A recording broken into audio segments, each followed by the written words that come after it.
Ryan Reynolds here from Mint Mobile. With the price of just about everything going up during inflation, we thought we'd bring our prices down. So to help us, we brought in a reverse auctioneer, which is apparently a thing. Mint Mobile Unlimited Premium Wireless. How to get 30, 30, bit to get 30, bit to get 20, 20, 20, bit to get 20, 20, bit to get 15, 15, 15, 15, just $15 a month? Sold! Give it a try at mintmobile.com/switch. $45 upfront payment equivalent to $15 per month. New customers on first 3-month plan only. Taxes and fees extra. Speed slower above 40 gigabytes. See detail.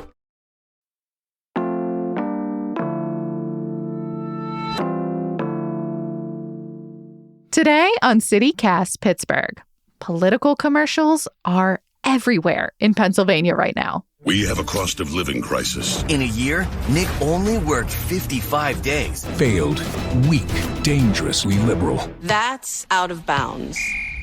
More than $400 million has been spent on all of these ads, but who's paying for all of it?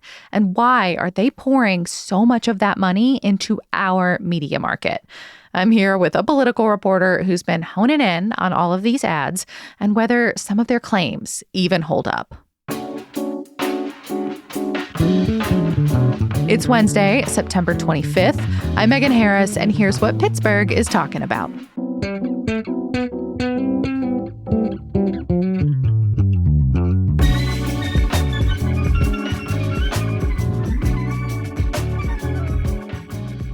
I am with PublicSource's government and accountability reporter, Charlie Wolfson. Welcome back to CityCast. Hi, thanks for having me back. Charlie, I feel like most of us are trying to avoid these ads, and I am surprised that you were diving deeper into them. What got you started with this? What got us started with this is we got access to this database, to a service called Ad Impact, which lets us see, which ads are being bought the most by these advertisers. It's not publicly available, so when we were able to access it, it was kind of a fascinating thing to dive into and explore. Gosh, I bet. And, Ad Impact is such a cool, such an expensive tool. It shows the campaigns and outside groups. They're just spending so much money here, hundreds of millions of dollars, and the totals keep growing. Why, though? Why are people spending so much money here in Pennsylvania? Yeah, more than maybe any election in the past, Pennsylvania is probably the most important state this year. It might be the most important any one state has ever been in an election. And that's why you're seeing so much money here in PA. When friends or family visit here recently, they are amazed at what they see on TV during commercial breaks. Because when back home in their states, they're not seeing nearly as many ads. I know, and it's everywhere. It's on our social media. It's on YouTube videos. They're on television. Why are they talking about Pennsylvania in this way? I think the one quote I saw is that the Keystone State could be the keystone to the whole election. I hate that they're trying to be punny about this. Yeah, I mean, it is true. If you look at the Electoral College map, there's about 7 swing states this year. Pennsylvania is the biggest one, so it has the most electoral votes. And if you look at either candidate, Kamala Harris or Donald Trump, neither of them has a really solid path to winning without Pennsylvania. Mm-hmm. So I've seen some calculations that say the winner of Pennsylvania has about a 90% chance of winning the presidency. So the Electoral College vote, basically each state gets a number of electoral votes, which is based on number of representatives in Congress that state has. Pennsylvania has 17 House representatives, 2 senators. We have 19 electoral votes. Yeah, and 19 because our population is going down because the districts were redrawn after the 2020 census. But of course, Pennsylvania is winner take all. So candidates just have to win the popular vote here, and then they get everything, all of our electoral votes. Yeah. In 2016, Donald Trump won Pennsylvania by about 40,000 votes, which is a small margin in our pretty large state. Mm-hmm. He got all 20 electoral votes and won the White House. So it creates some situations where one state can really have a lot of importance. Yeah. I mean, and most of these political ads that are pushing these messages forward, they just keep ramping up. I feel like we're seeing the most probably in, of course, the Philly market because it's the biggest, and then Pittsburgh is always second. Who's funding all of this? And how do you dig around to find that, Charlie? Because some of the stuff that you've been reporting for PublicSource is kind of mind-numbingly detailed. The billionaires and the PACs and the super PACs, it's fascinating to dig into some of those charts that you've built.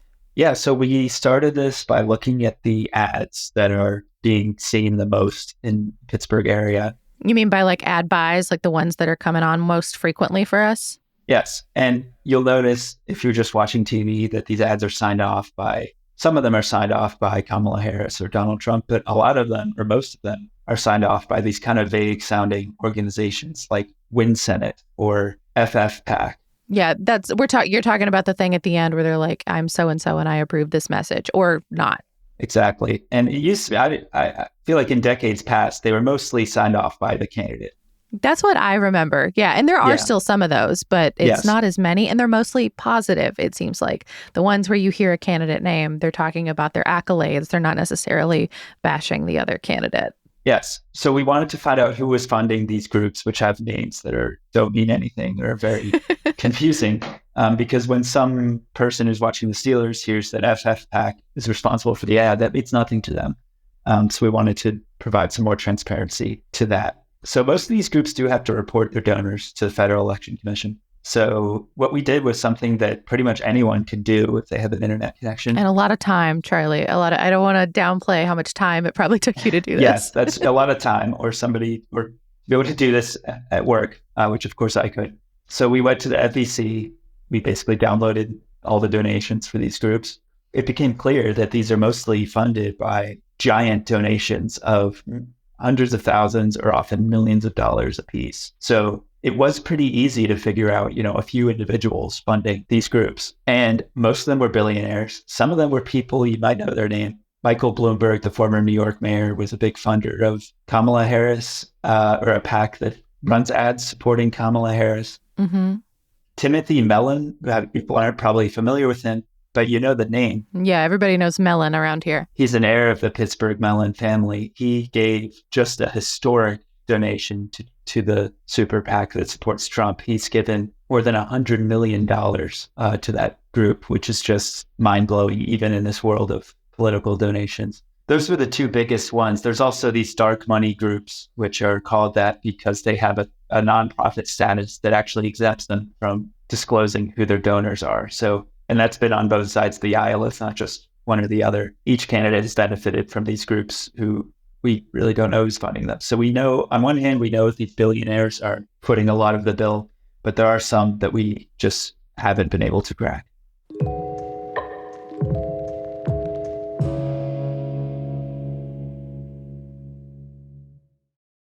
This episode is brought to you by La Quinta by Wyndham.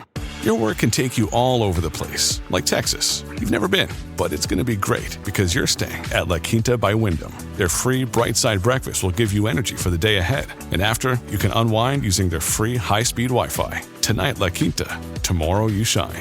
Book your stay today at lq.com. Feel your max with Brooks Running and the all-new Ghost Max 2. They're the shoes you deserve, designed to streamline your stride and help protect your body.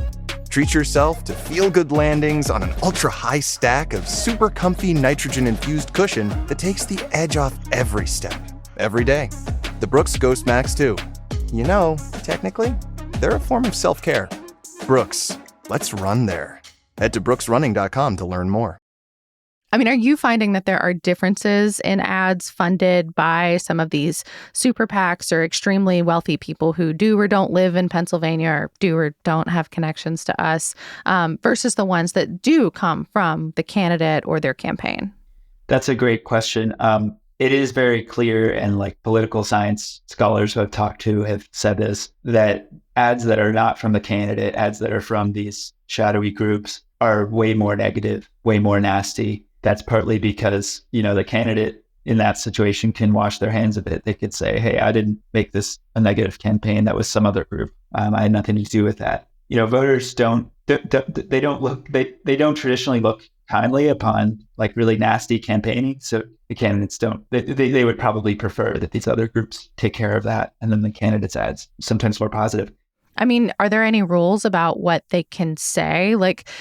Charlie, I'm sure you experienced this too, just because, for this job, we stay really mired in watching a lot of interviews and like trying to remember what people have said and what they haven't and what's an accusation and what really happened. And I find myself kind of yelling at the TV sometimes because I'm like, that was such a bad edit of an interview. That's not what they were talking about. And it's happening on both sides of the aisle. Like they're just, the way these ads are working, like I know what you just said is not true. And it's so misleading to somebody who does not have my job and does not realize that that's not what they were talking about at all.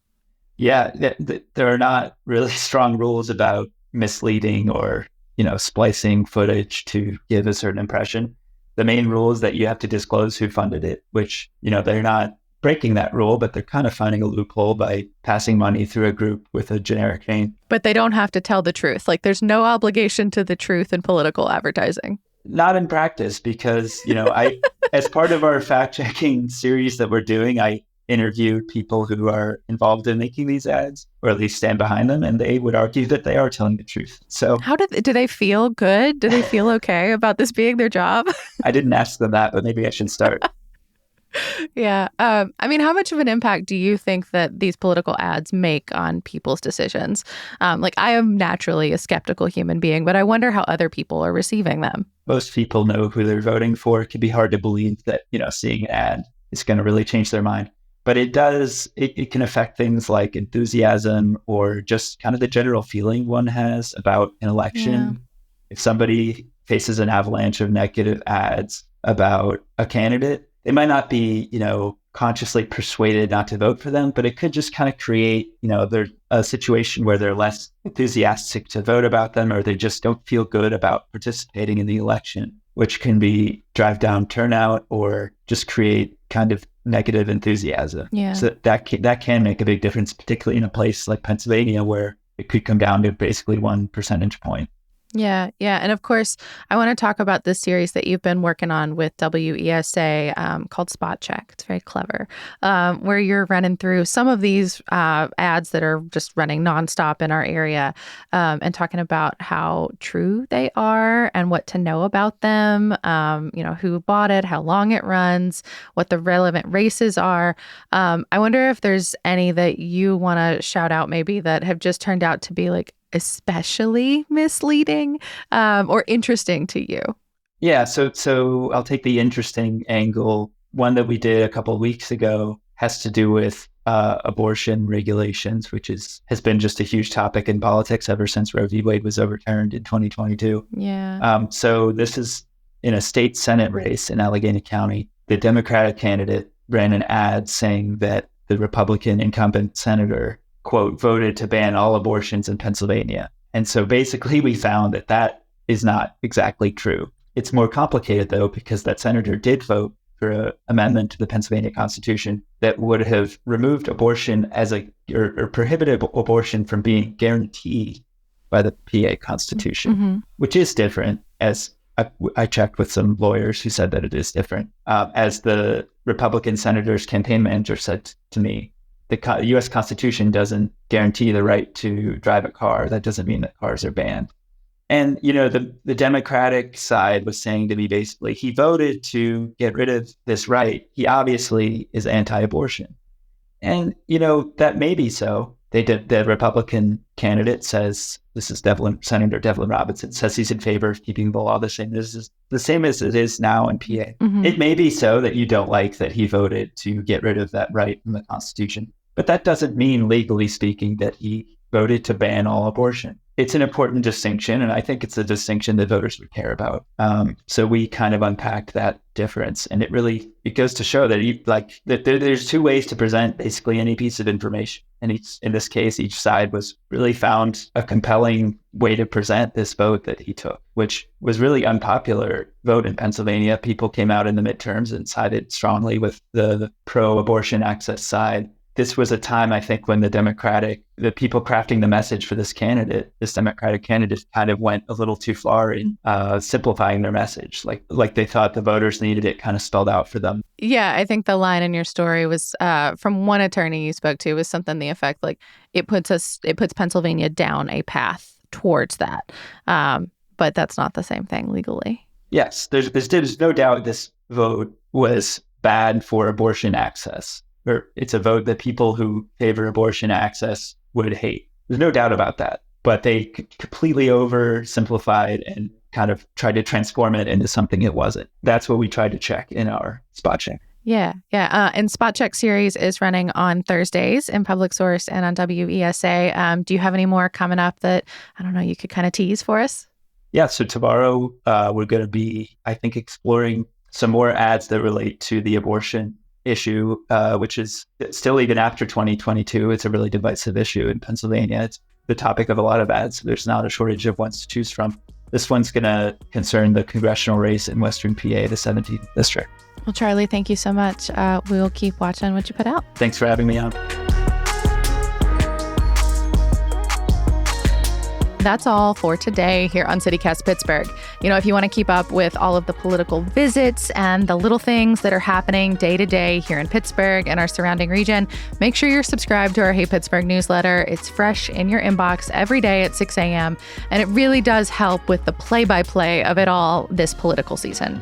We'll be back tomorrow morning with more news from around the city. Talk to you soon.